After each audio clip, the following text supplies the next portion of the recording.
Hello and welcome, Ed. Thank you so much for taking the time to join me today. We are here to talk about the expanded edition of your amazing book, Creativity Inc., which was first published almost a decade ago. So I wanted to dive straight in and ask, what was your motivation behind writing these additional chapters and postscripts to your initial text? And how did you approach it?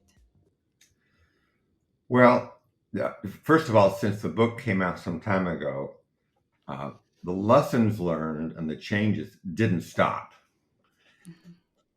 And for me, it's just this amazing process to watch the changes as they unfold. Uh, I had ended the book talking about Notes Day, which was a singular day in which the entire studio was sort of shut down, except for organizing an event where we were taking notes and suggestions from people about how to improve our processes and how to improve the environment for people and what we did for them. Part of the motivation for this was that we were still growing as a studio, and some of the things you do at one size don't necessarily scale up very well. And the other was that when you are successful, I think this is true in any company, you run into the danger of being deluded, that you then think that what you're doing is all correct. And not only is it a delusion, because your ability to make mistakes and try things still continues. So you're still just as mistaken going forward as you were in the past. And the other one is that people coming into an environment that is successful are a little more hesitant, or a lot more hesitant, depending upon who they are, to challenge the things that they see. So even if I say to people, we do a lot of things that are wrong, it's important for people to be honest and candid about what they see. Frankly, saying that doesn't mean a lot. They look at observed behavior, they have a natural hesitancy to do that. And so you end up with not seeing problems. So this was a day to try to uncover those problems. And we ended up with thousands of notes from it, but then we had to sort through it and understand it. What did it mean?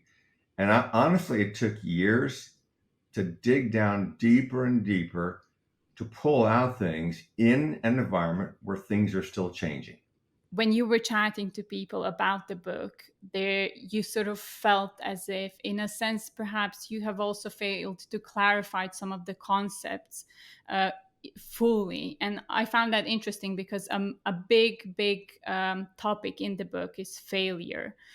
Failure can be really really scary for people, and in an unhealthy unhealthy company culture can amplify this feeling perhaps of dread for people when they are perhaps on a verge of making a potential mistake, instead of perhaps creating a safe environment where people can feel confident enough to take a chance or to take a calculated risk.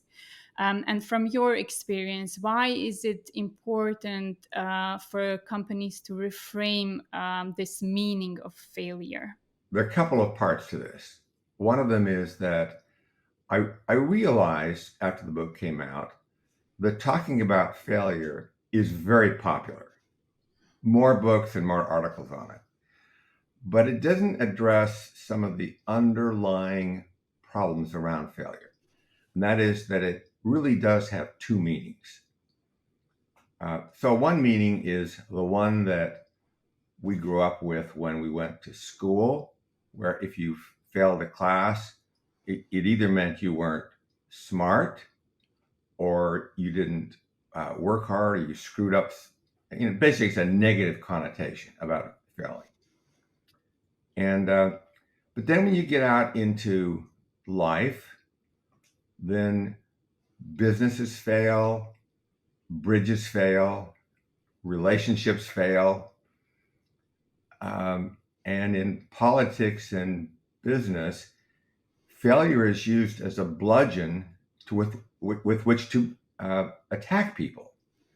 So there's a real and palpable meaning to failure, and it's not made up; it's real.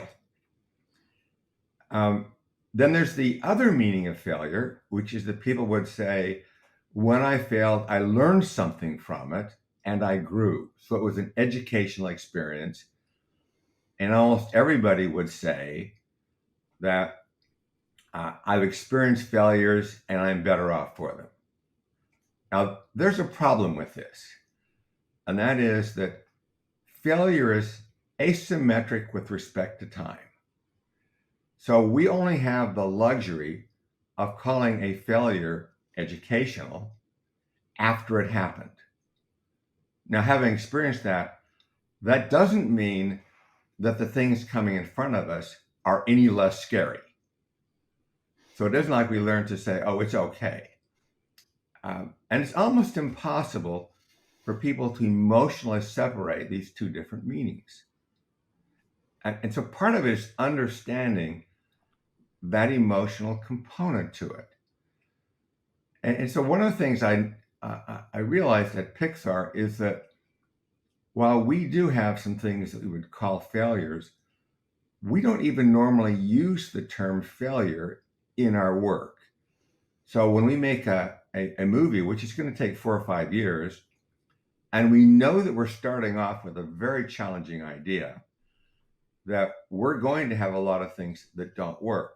So that actually is more the terminology, is we're trying this, we get up, we show it to people, it doesn't work, we go back and try it again. But we're talking about whether or not we've solved the problem, whether or not it works. So we don't really use the terminology all that much because of it being loaded. And so if we try something new, and let's say it's something that's a major story point, but it's not really landing, that's all we say. It's not landing. So if you work on a product or you're doing something and it's not working, you don't go to the extreme of saying that it failed. It's like, oh, look, we need to make some changes here. Let's do this differently. And a lot of it's just like realizing that we are emotional people. That's how we work. And if we realize that, then we'll be a little more careful about it. We're not avoiding the word failure because sometimes we really fail at something. And we've had to replace directors at times and make major changes, and it's hard when we do that. It's hard on them. It's hard for the people who have to do it, and we call it for what it is, but we don't confuse it with the normal things we need to do as we learn and we try and we experiment. And when you say, you work on a project for, say, 4 or 5 years, so you work on a film for 4 or 5 years, I know that brain trust played a very massive role in like understanding what the changes have to be made in a movie. It's also one of the iconic ideas that spread so like very quickly across the world when Creativity Inc. was first published. And as I understand it, it's a form of feedback where peers are encouraged to offer their candid notes, their honest opinions and comments. And in this new expanded edition, you talk a bit more about brain trust. You break down some of the main key aspects of a great brain trust meeting. So, what has changed in your understanding of why brain trust was so successful at Pixar? It started off with us recognizing that we had an external force to help keep us on track. That is, when you're working on a major project, you get lost in it. It's this thing in your head and you lose objectivity. So it's very important to have somebody on the outside who wants you to succeed, but isn't lost in the thing that you're trying to put together. And when we started for the first 2 or 3 films, that was Tom Schumacher, who was the president of Disney Animation because they were our distributor. We weren't part of Disney at the time, but we were distributing through them. And then at some point, he was moved over to be over the Broadway musicals for Disney and still there. So we realized we didn't have an external force anymore. So we thought, well, let's make our own, which would be the small group of the experienced directors. And it was Andrew Stanton who first called it the Brain Trust. Now, it turns out that was extremely effective, except it was no longer an external force. They could also get caught up in the issues and the questions of making a film work. So while it was very effective, that role didn't exist anymore, and essentially that external force turned out to be Steve Jobs later. Mm-hmm. And with Steve wasn't allowed in a brain trust meeting. He never came. Mm-hmm. And the reason was he knew that he was too powerful of a presence. Like he got that. And that it would upset the dynamics. So he could then be the outside person. And then as we were a public company after 1995, there was a board of directors. They could be the external force. But meanwhile, this brain trust evolved into something different. And what it evolved into is a style of running a certain kind of meeting. Not every meeting, not everything is done this way. Mm-hmm. This is one to help solve problems. So this is getting people who are peers with each other. And within that room, they have to be peers. They're filmmakers. Isn't any boss-employee relationship. So that was very important, peer to peer. The second one was that we had to remove the power structure from the room because there are a couple of people who have a powerful presence in the room. I mean, to some extent, you could say they are the boss. But how do you keep that from getting in the way of the dynamics of the room? And the thing that we came up with was that for those people with a powerful voice, is they really needed to shut up for the first 10 to 15 minutes. And the reason is if a person with power talks, they then set the tone for people. Mm-hmm. And that's not what you want. It's easier to enter a discussion because now it's already going, and then you're coming in as a peer and not someone that's telling others how to think. Another one is to recognize that somebody that's presenting something is vulnerable. All right, they've been putting everything into making something work. They know that it isn't quite right, and they feel vulnerable.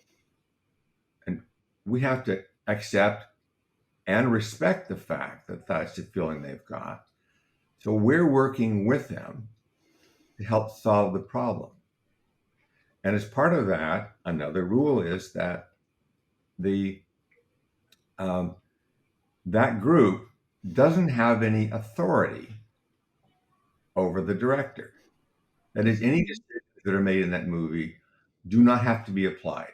It's up to the team, the creative team on the film to make the decisions. All this group is doing is pointing out the problems and making some suggestions, but they're not mandating anything. They're just not allowed to do that. And all of this is to give them the safety to listen to the things that are coming there. You don't want them to feel threatened. It's people making decisions, and how do we support them and not let fear get into it, their decision making process. I find this interesting, this idea of ownership. The directors basically can take the feedback on board, but it's their own decision of how they will resolve the problem. And I found that this is one of the topics that you often speak in each and every chapter of the book. You have dedicated, chapters to candor and to fear and failure. But I feel like this idea of ownership is also very present in your thinking. And so I wanted to ask you, why do you think it's important for leaders to instill confidence in people to own problem solving? And do you have any advice on how leaders can do that in their own companies? Well, the first thing is to set as a goal. Like you want the team of people to feel like they have the ownership of the problem. It's theirs. Mm. They're not looking to me or somebody else to tell them what to do. First of all, there's a limit to what any of the leaders can do.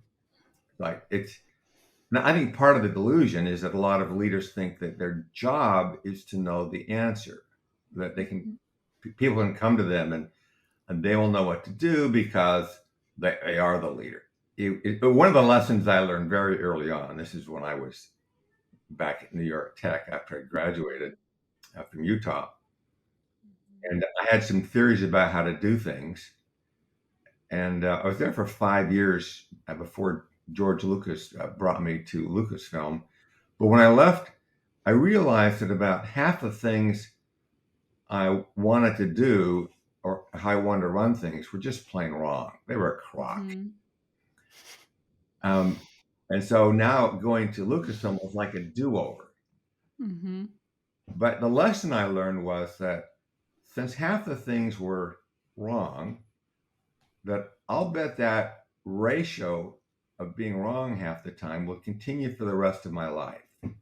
Other people see things and bring things to the party that I don't fully understand, but I have to value what they bring, which means that they have to think of it as something that they're buying into, that the Mm. vision of the company or the goal of the company is something that you want other people to feel pride in, that they want to do it. And if they're going to take pride in it, you have to let them do it. Mhm. And if they're wrong, some of the time, which they will be, it's like, well, okay, so am I. And together, we can sort through this, and it's never smooth. But sometimes it's a lot of fun, but Mhm. you actually need them to go through the roughness of the project to get things to work. But I was wondering, on the flip side of this, is there any danger there when leaders say, okay, everyone has the responsibility to solve problems, big and small, and then is there any way for them then, kind of unconsciously or consciously, be saying it to kind of resolve themselves of the need to offer enough support to people, especially to junior staff members or to middle managers who are such a vital force in a company? I think the default for a lot of managers is to say that, well, I'm not sure about that, and therefore they're going to make sure they've got control of the process. Hmm. Um, and I think that's the a not a good way to solve the problem.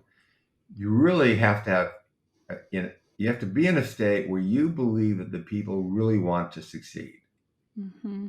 And if I do that, if I say, oh, these people want to make a difference, they want to do the right thing, then that's a tremendous force. And it doesn't mean that they always do, but they're 10 times more likely to end up with the right thing than if they're looking at me and say, what should we do? Hmm. So I'm now depending upon them wanting to do the right thing.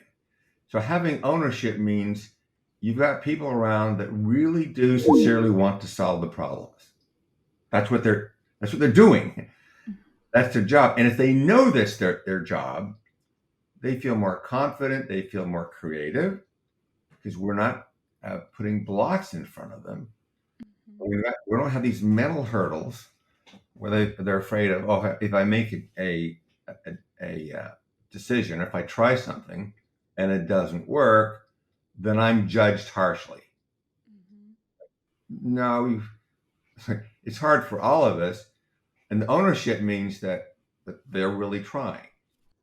Basically, on average, that just works a lot better. Does it mean they always get it right? No, but then neither do I.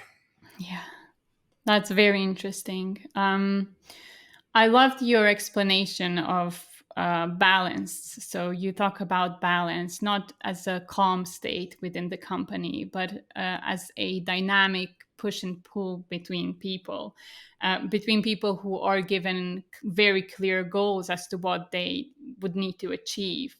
Um, and I was wondering what has helped you through weighing in on what steps you need to take to achieve this balanced push and pull. Well, part of it, and this is something I got. This is back when I was in graduate school, where I had I was given a remarkable foundation. It was the very beginning of the computer graphics work. They laid the foundation for it. But what made it remarkable was two sort of fundamental things. One was a deep understanding about the uh, the the exponential change in computing that was coming. Mm-hmm. And our brains are not really capable of conceiving of exponential change, especially if it happens rapidly. Mm-hmm. What it means is that whatever the system is, it's going to continue to change.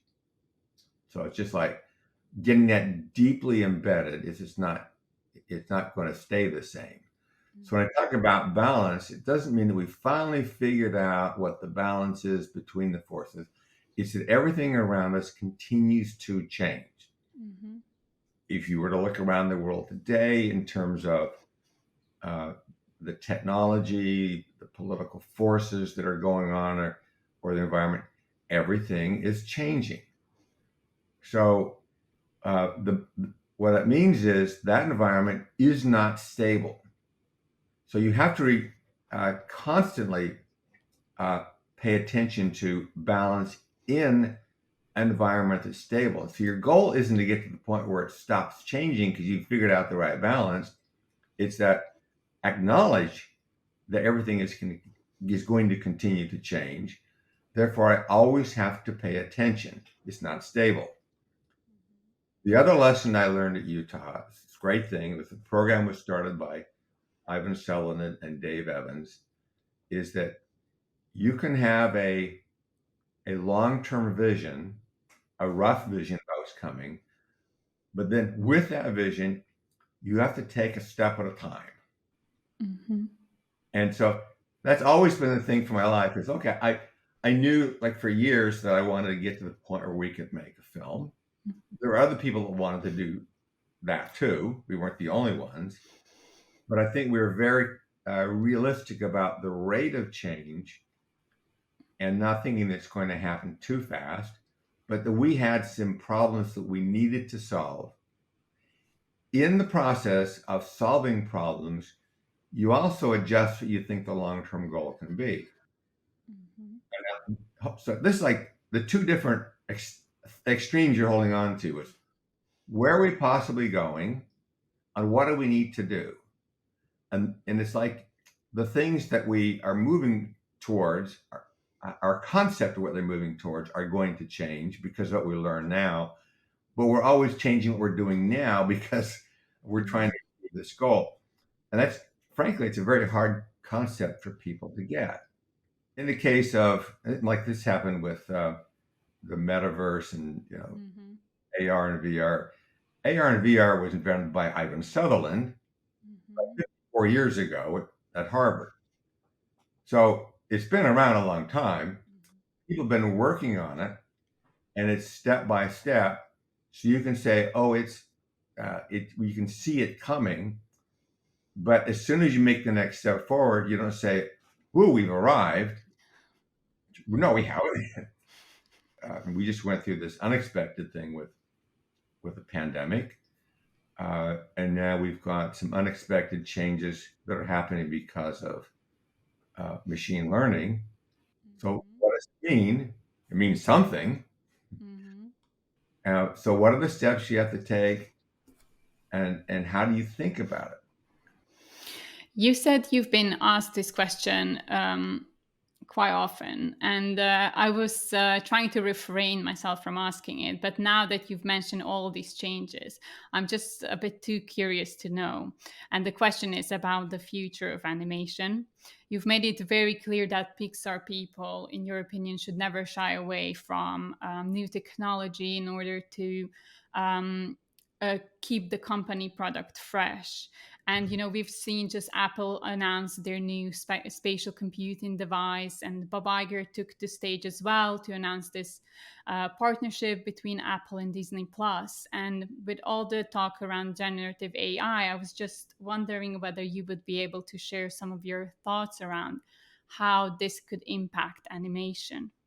Well, it is clear that it will impact it. Mm, Just right off the bat, yeah. it's going to impact it. It's coming like a freight train. And if anybody thinks that, oh, we finally got the pipeline working and it works the way we want, so we're fine. So, well, no, we're not. It's going to change. Yeah.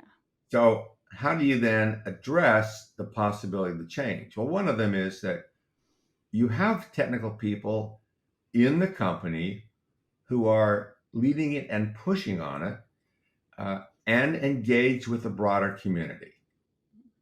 So at Pixar, there's a research group, and the research group started using machine learning quite a few years ago to do a variety of things.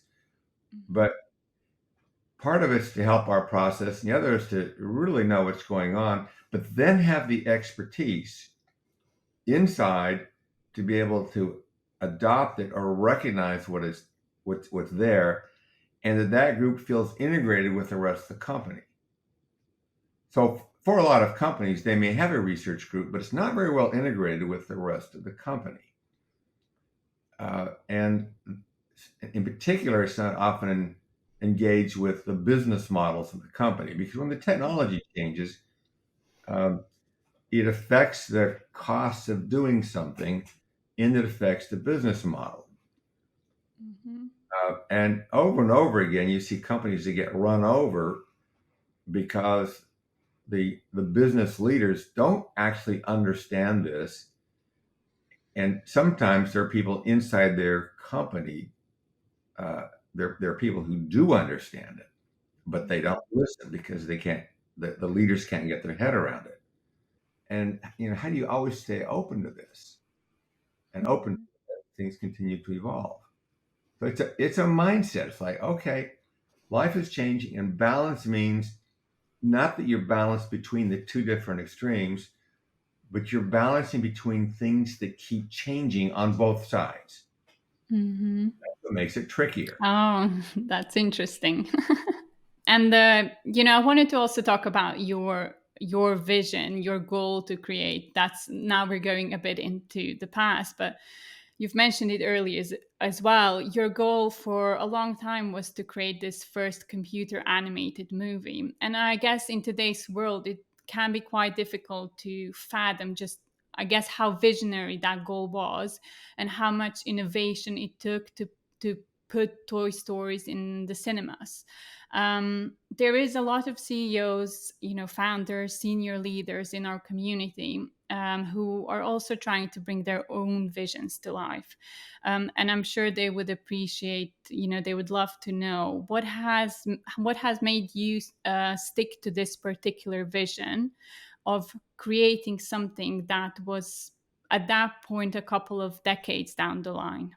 Well, in the case of getting to the point where we made the first film, the uh, one of the things was a little, it's awkward because it refers to the fact that I had the vision. The answer is Mm, I did have the vision, but the people who joined us, starting back at New York Tech and at Lucasfilm Pixar, were people who had the same vision. They mm, came because they shared the vision. And mm, if I fall into the trap, which I could have done because I was wrestling with it for a while, mm, is that, oh, this is my vision. I'm the one that conceived of doing it first. Like, that was actually a bad thing for me to do. Mm. I realized it. I mean, it took me a while to realize it, but it's no, actually, what made it work was everybody that joined also had this vision. And there's something I loved about that. And it took a while to realize that's what I loved. And one example would be, and I know this is now goes back in history, so people may not appreciate it, but when Toy Story came out, and it was the first computer animated movie, Mm. then we knew going into this that the most important thing to do was to get the story right. And nobody was deluded Mhm. about this. This wasn't about gee whiz technology. This is about getting the story right. So when the reviews came out, almost every reviewer spent no more than one or two lines on the fact that it was done on the computer. And the rest of the Mm. review was about the movie. And the technical people were overjoyed because they weren't given the attention. Mm. That would have been a failure. Mhm. So the fact that they realized that meant that they knew what the real goal was. Mm. And that's what you want is you want people to know what the real goal is, not to have their element rise to the top so people can look at that and admire it. But it's not about making a movie. Mhm. The movie is about resonating with people and pulling them in. So Mm. I was then when that happened, I was just proud of the fact not only that it wasn't called out, but the technical people who were part of this process also felt pride in that. In the book, you talk quite openly about how you achieved this goal that you were hoping to achieve for so long, and that suddenly you kind of felt as if you are lacking in purpose. How did you overcome that? Well, and the funny thing for me was that the week after the film opened, we went public. Mm-hmm. So, and then we were working on the next film and then setting up for the one that was going to follow. So Mm-hmm. there was a lot to do. Uh, but even though there was a lot to do, I did feel this kind of a loss because basically, if you achieve your goal, then you're left without it. And so I had to figure, okay, what is the next goal? Well, the goal shouldn't be, oh, to make another film. You can't make another film for the first time. So, what is it? And at that time, just in retrospect, I could say, well, what I really enjoyed was the fact that this group of people figured things out and getting the group to work together and supporting that was Mm-hmm. incredibly gratifying experience. And it's almost like the film was the side effect of having done that right. But I know that if you're successful, it can screw you up with your culture or with your head. Mm-hmm. So the goal had to be okay, how do we make this sustainable? How do we keep it so that people keep doing original things? And that's what I wanted to build. It's that part where people keep doing great things. Mm-hmm. So that became the new goal for me, or I should say, it's more like the framework because it's kind of a nebulous goal, but it's a framework in which to think about it. How do we keep from falling into traps and and think about what are the human dynamics? Because while I had a technical background, I found the human dynamics really fascinating. It was like I don't know how to describe it, but it's like seeing that work and how it works and how you enable people was really important.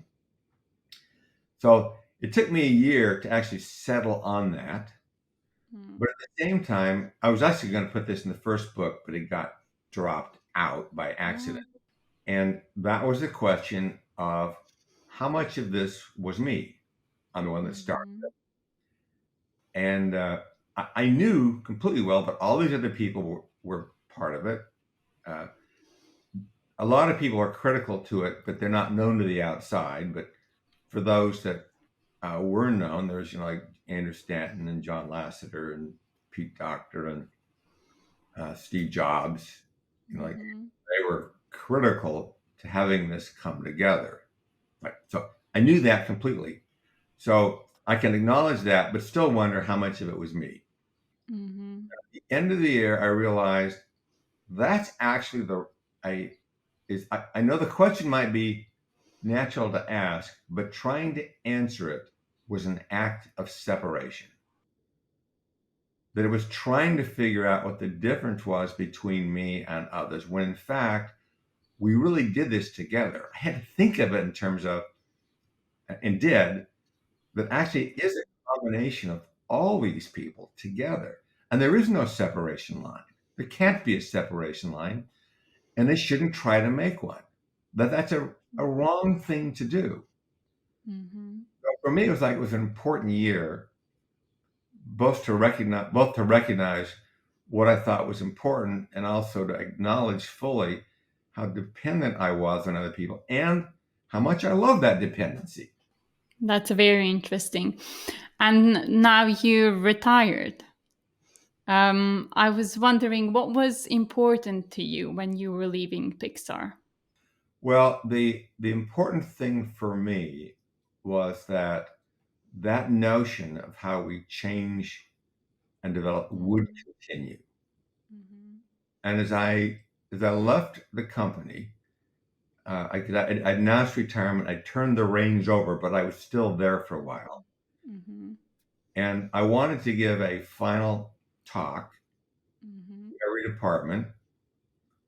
And it took 2 months because I went to every department of both Pixar and Disney Animation to give Mhm. essentially the same kind of talk, but it needed to be intimate, um, because really they're the ones that have to carry it forward because it's theirs. And I just want to say, this is what their task is, to go through those changes and to not lose sight of some key things.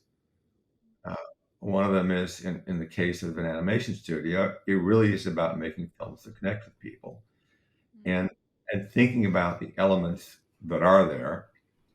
And the second major topic was how we treat people.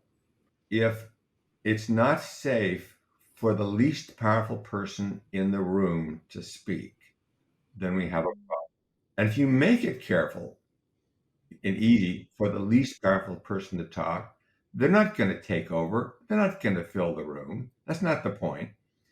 The point is, do they feel safe to talk? Because you're encouraging them to say something, because you're giving a message to them. Because these people are earlier in their careers, they're growing. Why Mhm. wouldn't you have them, beginning to say something in these meetings? But you're also giving a message who are expected to speak about your value of people. Mhm. So these essentially were like the three tent poles that I was trying to pass on to people. I have a final question for you, and I'm sure this one you get also quite a lot. I wanted to ask you about Steve Jobs. You dedicated this book to Steve, and in the book, you describe your relationship with Steve, um, which was not without challenges either, especially in those early years when Steve just bought Pixar. I when I read your book, I had a sense that you had a tremendous amount of respect for him and for what he contributed to the world. And I appreciate also that you had a great friendship. And so I wanted to ask you, what is the one key thing that you learned from Steve Jobs? And what do you think is the one key thing that he learned from you? I first of all, I need to say that what I watched was an arc in Steve's life. I mean, this was a hero's journey. Mhm. Because when he first started off, he had behaviors which got him removed from Apple, and I saw those same behaviors when he was first with Pixar, when he first acquired. Um, and they were a problem. There's no question about it. But Steve was exceptionally smart, um, and I originally thought that he wasn't showing empathy, and he didn't really get it. And I didn't think people could learn empathy, but I was wrong. Steve was so smart; he recognized that when he was wrong, he needed to change. So around early 1990, he was a changed person. Mhm. And after he made that change, then the people who were with him stayed with him for the rest of his life. All right, that says something Mm. about where he was. But the result was when the stories were told and written about Steve, uh, people would write about the early stuff because it's fairly public. But after the early 90s, the people, if interviewed, would never talk about Steve because nobody was going to psychoanalyze Steve while he Mhm. was alive. So that part of his picture, of his story, is missing from the general picture of Steve. So I think is unfortunate. Mhm. The reason I say this is that some people think, oh, that behavior, that early behavior, led to the Great Apple. No, it didn't. It led to a series of ups and downs and failures and lessons learned. And it was the change Steve that came back to Apple. Mhm. So that's the important thing that is more difficult for people to see because it's not really written about. In terms of the way Steve worked, it was really fairly interesting. He was extremely passionate about the project until he was wrong, and then he would change on a dime. So, as an example, uh, with Pixar film directors, Steve really got them because a film director needs to be passionate about the project and really believe in it, like it's their vision, and then it isn't working, so they have to change. What a lot of people don't understand about Steve was that since we were a public company, and as Pixar was, we had a board of directors. Mm. And Steve only wanted people on the board of directors who would argue with him because it wasn't personal. He wanted the different viewpoints. So there were two members of the board of directors who never argued with Steve or they didn't disagree with him. So Mm. he fired them. There was no value if they're just repeating back what he's saying. So that's not the way people normally think of people or CEOs and their boards in general anyway. Mm. But it says something about who he was, and if you can have these strong agreements or disagreements, it's about the topic. It doesn't become personal. Then it's a different kind of argument. Now that's Mm. kind of hard for a lot of people to pull off, to be honest, but Mm. it's what made him really great. Now, in terms of the way I worked with Steve, because I'm not a an argumentative type, I'm very stubborn about things, but I don't really argue. So Steve and I never had a sort of a yelling argument like who wins this. We Mm. never had that. Mm. It's just not in my nature. So, uh, but at the same time, if somebody of great power says something and they're wrong, it doesn't change my mind. That is the fact that they've got power, authority, or they're more articulate says nothing about thinking. It just says that's a characteristic that they've got. So I would frequently disagree with Steve, but I absolutely could not think or talk as fast as he could. I just couldn't. And I know that about myself. So if I would tell him something, then he would immediately shoot it down. And then I would start to say something about it, and he'd shoot that down. So I say, let me come back to it later. Mm. So I would wait for a week to think about what the next sentence should be. And then I talk with Steve and he'd shoot it down again. Okay, let me get back to you in a week. So we would disagree, but uh, by delaying, I was actually saying, no, I don't agree. So I need to think more about this. So these went on for weeks and sometimes months. And there would be one of three outcomes about equally likely. One of them is that there'd be a time in which I'd say, oh, I see what you're saying. You're right. Mm. And that ends that there. The other third of the time is he would say, I got it. You're right. End of discussion. Right. That's it. And the other third of the time uh, was that we hadn't reached a conclusion, and I just did what I wanted to do. And Steve Hmm. was fine with that because we had discussed it. It had taken weeks to discuss it, but we had discussed it.